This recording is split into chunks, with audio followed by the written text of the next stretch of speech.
Hello everyone, once again welcome back to success with Shaurya. मेरा नाम है शौर्य और आपका स्वागत है आपके अपने चैनल सक्सेस विद शौर्य में। आज की क्लास में हम लोग देखेंगे एरिया एंड वॉल्यूम के डिफरेंसेस के बारे में।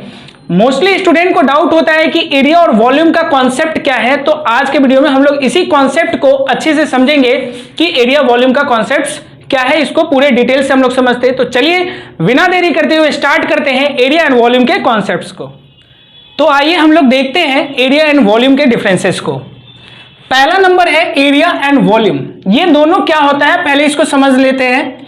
The total space taken by a flat surface, जो कोई फ्लैट सरफेस है उसके द्वारा अगर कोई स्पेस कवर्ड किया गया है तो वो किस में आएगा, एरिया। वो क्या करेगा, कवर एरिया करेगा।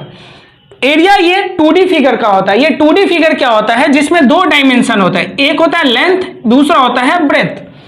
2D फिगर का मतलब लेंथ एंड ब्रेथ होता है, ठीक है। अगर हम वॉल्यूम की बात करें, वॉल्यूम में क्या है, space occupied by a solid body is called its volume. अगर कोई एक सॉलिड बॉडी है उसके द्वारा अगर कोई स्पेस ऑक्युपाई किया गया है वही उसका क्या कहलाएगा, वॉल्यूम कहलाएगा। लेट्स से फॉर एग्जांपल ये वाटर बॉटल है, इसके अंदर में अगर देखते हैं तो अगर ये पानी अगर पूरा ऊपर तक फिल किया हुआ है तो वो जो वाटर होगा इस बॉटल का वॉल्यूम कहलाएगा। चलिए देखते हैं इसका। और ये वॉल्यूम हमेशा कौन से फिगर का होता है, 3D फिगर का होता है। 3D मींस 3 डायमेंशन होते हैं। वो 3 डायमेंशन कौन है, एक है लेंथ, दूसरा है ब्रेथ और तीसरा होता है हाइट। तो वॉल्यूम हमेशा 3D फिगर में आता है और एरिया हमेशा 2D फिगर में आता है। अगर हम एरिया के एग्जांपल्स की अगर बात करें तो एरिया के एग्जांपल्स क्या होंगे, फॉर एग्जांपल रेक्टेंगल होगा, square, triangle and so on, circle, trapezium, they all are the examples of area. और ये सभी के सभी 2D फिगर है। लेकिन वॉल्यूम की बात करें तो वॉल्यूम के एग्जांपल्स क्या बन सकते हैं, cube, cuboid, cylinder and so on. Sphere भी, ये जितने भी फिगर, ये जितने भी मैंने नाम लिखा है वो सभी के सभी 3D फिगर है। इनका जब भी अगर मेजरमेंट करेंगे तो उसमें 3D फिगर आएंगे, जिसमें लेंथ भी आएगा, ब्रेथ भी आएगा एंड हाइट भी आएगा। अब हम इसकी यूनिट की बात करें तो यूनिट क्या होगा, एरिया का यूनिट हमेशा स्क्वायर में होगा, metre square, centimetre square and so on. अगर वॉल्यूम की बात करें तो वॉल्यूम का यूनिट हमेशा क्यूब में आएगा, metre cube, centimetre cube and so on. अब क्वेश्चन आता है कि यहां पे स्क्वायर क्यों आया, यहां पे क्यूब क्यों आया।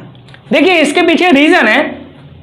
अगर मान लीजिए, अगर सपोज कीजिए कोई एग्जांपल है, अब फॉर एग्जांपल मैं रेक्टेंगल की बात करता हूं तो रेक्टेंगल में लेंथ आता है एंड ब्रेथ आता है। तो इसका अगर मान लीजिए अगर इसकी हम बात करें तो इसकी भी कोई लेंथ तो होगी। अगर उस लेट से इसको कह देते हैं ये कितना है, 2 मीटर, और ब्रेथ के बारे में हम कहते हैं कि 4 मीटर है। जब हम इसकी एरिया निकालेंगे तो एरिया ऑफ रेक्टेंगल क्या होता है, लेंथ इंटू ब्रेथ। अब ये 2 मीटर है तो 2 और 4 को मल्टीप्लाई करेंगे तो बनेगा 8, और m को m से मल्टीप्लाई करेंगे तो क्या बन जाएगा, m स्क्वायर बन जाएगा। इसीलिए हमेशा एरिया का यूनिट स्क्वायर में आता है।